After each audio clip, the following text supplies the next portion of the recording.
Altermonde. Altermonde. Altermonde. Altermonde. Altermonde. Altermonde. Laura. At this stage, I can offer nothing more than my word. I am a senior government employee in the intelligence community. I hope you understand that contacting you is extremely high risk.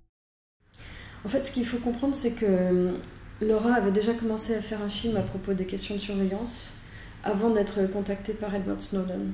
Ça faisait déjà 2 ou 3 ans qu'elle filmait avec d'autres lanceurs d'alerte, comme par exemple William Binney, qui était un grand cadre de la NSA, qui avait conçu le programme qui est devenu ensuite le programme de surveillance actuel.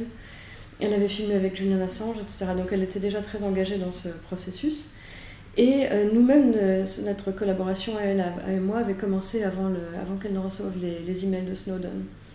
Et donc quand elle les a reçus, on était déjà en train de faire le montage de ce film qu'elle avait commencé. Et bien entendu, ces emails ont tout chamboulé. Et on s'est retrouvés avec une situation nouvelle. Elle est partie à Hong Kong le voir. Il y a eu ces révélations extraordinaires. Elle est revenue avec ce matériel extraordinaire pour le film. Et puis le film a dû être revu complètement en fait. Et bien entendu, avec le matériel de Snowden et aussi des choses que Laura avait filmées avant, on avait un matériel extrêmement sensible, confidentiel et qu'il fallait protéger impérativement. C'est une des raisons pour lesquelles Laura a travaillé à Berlin et non pas aux États-Unis, pour protéger le matériel. Mais aussi, il a fallu bien sûr crypter tous nos disques durs, crypter nos communications, et bien faire attention de ne pas parler de choses sensibles dans une pièce où il y avait des ordinateurs, des téléphones, etc. Et donc bien, on a complètement intégré cette manière de fonctionner pour le film et on continue de s'en servir. For now, know that every border you cross, every purchase you make, every call you dial, every cell phone tower you pass, friend you keep, site you visit, and subject line you type is in the hands of a system whose reach is unlimited, but whose safeguards are not. In the end, if you publish the source material, I will likely be immediately implicated. I ask only that you ensure this information makes it home to the American public. Thank you, and be careful. Citizen 4. C'est difficile à dire, on aimerait beaucoup qu'il puisse quitter la Russie, qui n'est pas le pays le plus démocratique qui soit. En même temps, on est très content qu'il ne soit pas en prison ou qu'il n'ait pas fini assassiné, tout ça c'était des possibilités réelles, qu'il avait lui-même prises en compte. Donc d'une certaine façon c'est une bonne chose qu'il soit sain et sauf en Russie, mais bien entendu on espérerait qu'il puisse la quitter. En même temps, on n'a jamais de garantie de ce que Poutine fera de lui. Il se peut qu'il s'en serve comme d'un pion politique, ou non. Et donc voilà, c'est l'incertitude qui pèse autour de son cas et on ne peut qu'espérer le mieux en fait. On est tous très très déçus par les grandes démocraties occidentales. La France qui se dit un pays de liberté, l'Allemagne qui a des lois extrêmement bonnes pour protéger la vie privée. Tout ça, c'est des pays qui avaient la force, surtout l'Allemagne, en fait, la force économique par rapport aux États-Unis d'opposer une volonté politique et qui l'ont fait dans d'autres circonstances, mais qui n'ont rien du tout fait pour Snowden et ça en laisse penser long sur les rapports des services secrets entre les pays.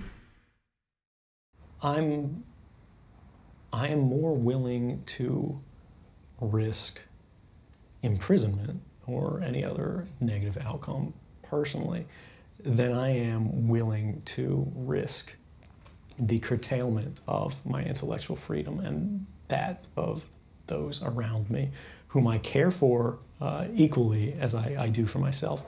And again, that's not to say that I'm self-sacrificing because it gives me, I feel good in my human experience to know that I can contribute to the good of others. Alors le statut de lanceur d'alerte en France, il est relativement... Enfin, il commence à y avoir quelques législations pour protéger le statut de lanceur d'alerte, mais essentiellement dans le domaine de la santé. En revanche, pour tout ce qui concerne des droits fondamentaux comme les questions de surveillance, de vie privée, etc., il n'y a pas vraiment de législation, ni au niveau français, ni au niveau européen. et il y a des intérêts divergents qui font que la capacité d'être protégé en tant que lanceur d'alerte est menacée. On a vu avec la tentative dans la loi Macron de lier secret des affaires et presse qui a fait vraiment réagir les journalistes. Au niveau européen, en ce moment, il y a aussi une directive sur le secret des affaires qui est en cours de négociation et qui peut potentiellement poser aussi des problèmes sur les lanceurs d'alerte, c'est-à-dire que si on considère que le secret des affaires, la capacité pour une entreprise ou un État de protéger ses propres secrets est supérieur à l'intérêt du public d'être au courant de certaines dérives, on risque de voir des situations comme celle de Snowden se répéter, c'est-à-dire que concrètement, il n'a aucune protection en Europe particulière, à part sur le plan des droits de l'homme, donc ça demanderait une volonté politique très forte de la part des États européens pour le protéger. Alors effectivement, le gouvernement français n'a pas du tout tiré les enseignements ni de l'affaire Snowden, ni de quoi que ce soit, mais ce qui est assez normal puisqu'il fait probablement la même chose. Donc il n'a aucun intérêt à condamner les agissements de la NSA de manière certaine. Alors, dans les législations qui actuellement nous posent problème, il y a la loi de programmation militaire qui a été votée fin 2013, donc il y a un peu plus d'un an, sur laquelle on s'était beaucoup mobilisé, beaucoup battu, notamment parce qu'elle rendait elle légalisait des pratiques illégales de surveillance assez massive, d'interception de métadonnées ou de données de connexion directement chez les fournisseurs d'accès. C'est-à-dire que le principe est simple, on se rend compte qu'il y a un certain nombre de pratiques qui sont faites par les services de renseignement qui sont hors de tout cadre légal. Alors, pudiquement, ils appellent ça allégal, en fait, ça veut dire illégal. Et le principe des législations actuelles, c'est de légaliser ces pratiques-là. C'est de dire, ah bah maintenant, c'est bon, on a le droit. Donc, dans la loi de programmation militaire, il y avait toutes ces questions de surveillance massive de télécommunications. Les décrets d'application de cette loi sont parus à la toute fin 2014. Donc là, nous, on vient de les attaquer dans un recours devant le Conseil d'État, en montrant que c'était contraire au droit européen, notamment de conserver des données de connexion trop longtemps, que l'encadrement de ces pratiques n'était pas suffisamment fait, que les garde-fous de commission de contrôle des interceptions n'étaient pas du tout suffisamment forts. On a pas mal lutté contre la loi Cazeneuve sur le terrorisme qui a été votée à l'automne, un peu pour les mêmes raisons, c'est-à-dire qu'on met en place des pratiques qui sont potentiellement très liberticides, comme le blocage administratif de sites internet par exemple, qui permet de bloquer l'accès à des sites internet sans jugement, sans juge judiciaire, donc on fait nettement régresser la liberté d'expression et le droit à l'information.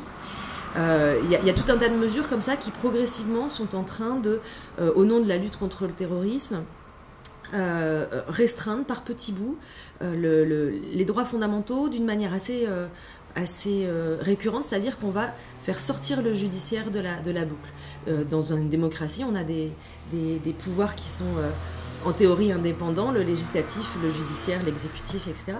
Ben là, en fait, c'est l'administratif, c'est la police qui devient à la fois le juge et l'exécutant. C'est-à-dire que si la police dit ça, on a besoin de ces données-là, ben, il n'y a pas de juge qui va dire vous avez le droit, vous n'avez pas le droit.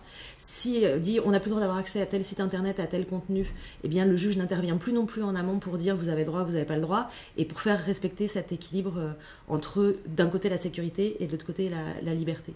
Donc pour nous, on est dans une dérive de baisse de la qualité de notre justice et de notre démocratie.